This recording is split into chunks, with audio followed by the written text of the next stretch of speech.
የሳምንቱን የዜና ክንውኖች እነሆ ይዘንላችሁ ቀርበናል። ዓመታዊው የቅዱስ ዮሴፍ ክብረ በዓል በታላቅ መንፈሳዊ ድምቀት ተከበረ። በኢትዮጵያ ካቶሊካዊት ቤተ ክርስቲያን በአዲስ አበባ ሀገረ ስብከት በቅዱስ ዮሴፍ ቁምስና ዓመታዊው የቅዱስ ዮሴፍ ክብረ በዓል ግንቦት 26 ቀን 2018 ዓ.ም በታላቅ መንፈሳዊ ድምቀት ተከበረ። የዕለቱን መስዋዕተ ቅዳሴ የመሩት የአዲስ አበባ ሀገረ ስብከት ረዳት ጳጳስ ብፁዕ አቡነ ተስፋ ስላሴ ቅዱስ ዮሴፍ ለእግዚአብሔር ያደረ ጻድቅ መሆኑን ቃሉ ያስተምረናል። ቅድስና፣ ትህትና፣ ዝምታ፣ ሰራተኝነትና የእግዚአብሔርን እቅድ መጠበቅ ከዮሴፍ እንማራለን በማለት ተናግረዋል።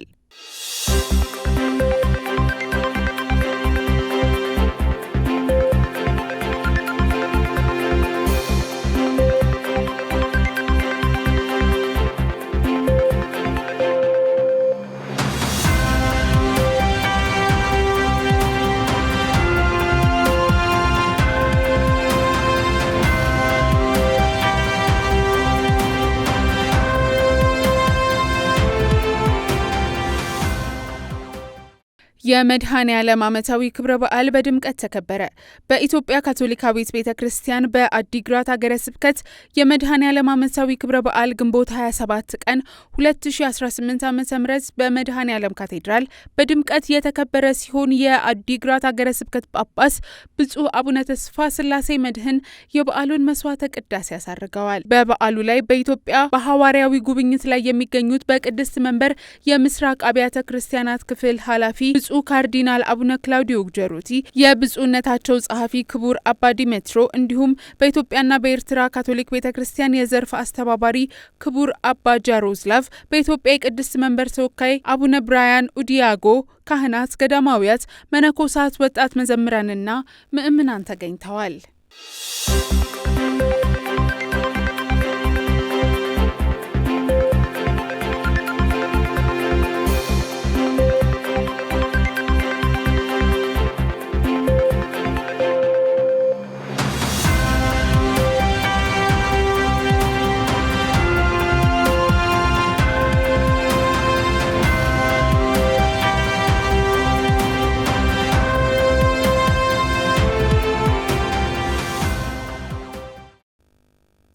ርዕሰ ሊቃነ ጳጳሳት ሌዮ 14ኛ ቤተ ክርስቲያን በዓለም የተልእኮ እሁድ እንድትሳተፍ ጥሪ ያቀረቡ። ርዕሰ ሊቃነ ጳጳሳት ሌዮ 14ኛ ጳጳሳዊ የተልእኮ ማህበራት ተወካዮችን በቫቲካን ተቀብለው ባነጋገሩበት ወቅት ባስተላለፉት መልእክት ቤተ ክርስቲያን በዓለም የተልእኮ እሁድ እንድትሳተፍ ጥሪ ያቀረቡ። በዩናይትድ ስቴትስ ጳጳሳዊ የተልእኮ ማህበራትን በብሔራዊ ደረጃ ለረጅም ጊዜ በዳይሬክተርነት የመሩትና የእምነት የተስፋና የፍቅር ብርሃን በመባል የሚታወቁ የሊቀ ጳጳስ ፋልተን ሺን ብጽዕና በመጪው መስከረም ወር እንደሚታወጅም ተናግረዋል።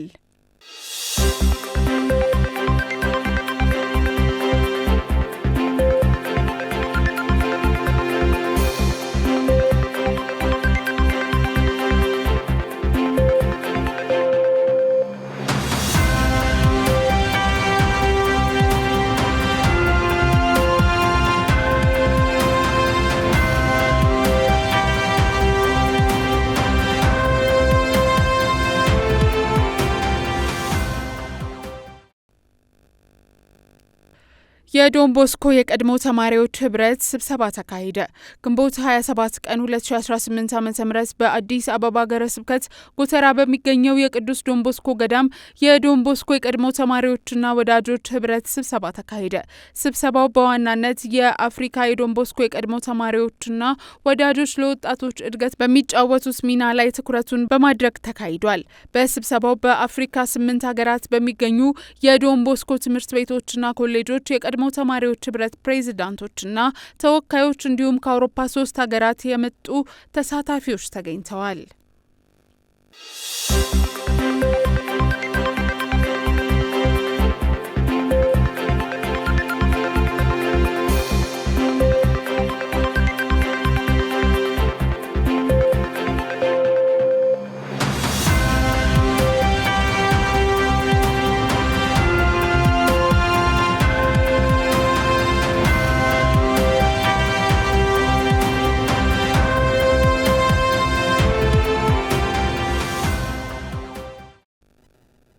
መሪነትና ካቶሊካዊ ማንነት በሚል ርዕስ ለቁምስና ወጣት መሪዎች በአዲስ አበባ ካቶሊካዊ ሰበካ ወጣት ቢሮና በህይወት እንደ ጥሪ የሱባኤና የምክር አገልግሎት ማዕከል የተዘጋጀ ስልጠና ከግንቦት 21 እስከ 23 ቀን 2018 ዓ.ም ተሰጠ።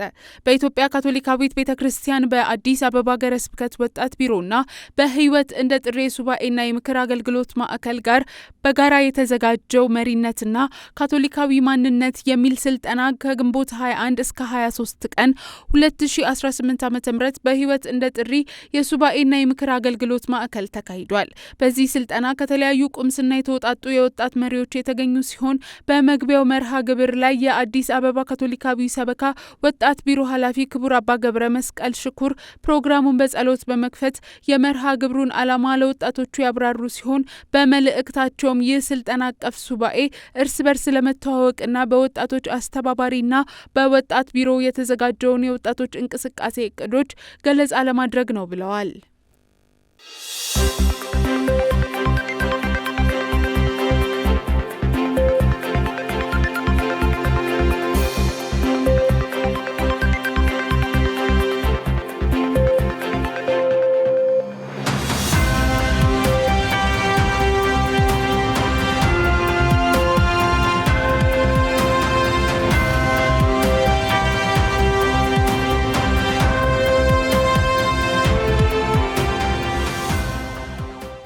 የእመቤታችን ፍራንሲስካውያን ልዑካን ገዳም አባል የሆኑት ሲስተር ቤርናዴት ወልደ ማርያም በተወለዱ በ92 ዓመታቸው ግንቦት 24 ቀን ከዚህ ዓለም ድካም አርፈዋል።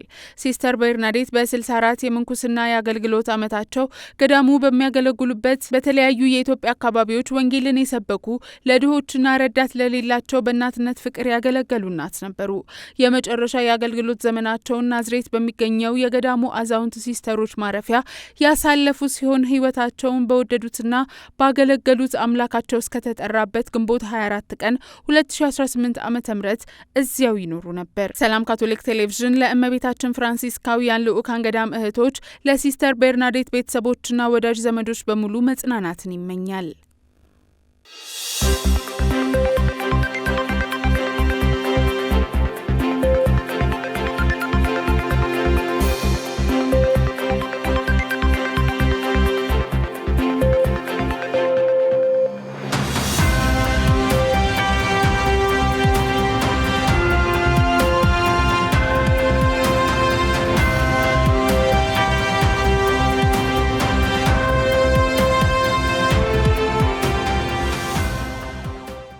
በቅድስት መንበር ቫቲካን የምስራቅ አብያተ ክርስቲያናት መምሪያ ዲካስትሪ የበላይ ኃላፊ የሆኑት ብፁዕ ካርዲናል ክላውዲዮ ጉጀሮቲ የኢትዮጵያ የምስራቅ ስርዓት ካቶሊክ ቤተ ክርስቲያን ሰበካዎችን ለመጎብኘት ግንቦት 25 ቀን 2018 ዓ.ም ወደ ኢትዮጵያ ገቡ። ብፁዕ ካርዲናል ክላውዲዮ ጉጀሮቲ ከሁለት የልዑካን ቡድን አባላት ክቡር አባ ዲሜትሮ የብፁዕነታቸው ልዩ ጸሐፊ፣ ክቡር አባ ጃሮዝላፍ በመምሪያው የኢትዮጵያና የኤርትራ ካቶሊክ ቤተ ክርስቲያን የዘርፍ አስተባባሪ በኢትዮጵያ ጉብኝታቸውን በይፋ ጀምረዋል። ብፁዕነታቸው ወደ ኢትዮጵያ ሲገቡ በአዲስ አበባ ዓለም አቀፍ ኤርፖርት በኢትዮጵያ የቅድስት መንበር ተወካይ አቡነ ብራያን ኡዲያጎ፣ ብፁዓን ጳጳሳት፣ ካህናት፣ ገዳማውያንና የምእምናን ተወካዮች አቀባበል ተደርጎላቸዋል። በመቀጠልም በልደታ ማርያም ካቶሊክ ካቴድራል በብፁዕ ካርዲናል አቡነ ብርሃነ ኢየሱስ ሊቀ ጳጳሳት ዘካቶሊካውያን፣ በብፁዕ አቡነ ተስፋ ስላሴ የአዲስ አበባ ካቶሊካዊት ሰበካ ረዳት ጳጳስና በአዲስ አበባ ሀገረ ስብከት ካህናት አቀባበል የተደረገላቸው ሲሆን የጉብኝታቸውን ማስጀመሪያ የጸሎት መርሃ ግብር ተካሂዷል። ካርዲናል አቡነ ክላውዲዮ ጉጀሮቲ በቆይታቸው ከኢትዮጵያ ኦርቶዶክስ ተዋሕዶ ቤተክርስቲያን ፓትርያርክ ብፁዕ ወቅዱስ አቡነ ማትያስ ቀዳማዊ ርዕሰ ሊቃነ ጳጳሳት ዘኢትዮጵያ ሊቀ ጳጳስ ዘአክሱም ወእጨጌ ዘመንበረ ተክለ ሃይማኖትን በጽሕፈት ቤታቸው አግኝተው አነጋግረዋል። ብፁዕ ካርዲናል ክላውዲዮ ለቅዱስ ፓትርያርኩ የርዕሰ ሊቃነ ጳጳሳት ሌዮ 14ኛን መልእክት ያቀረቡ ሲሆን ወደ ኢትዮጵያ በመምጣታቸው ደስተኛ መሆናቸውን ገልጸዋል።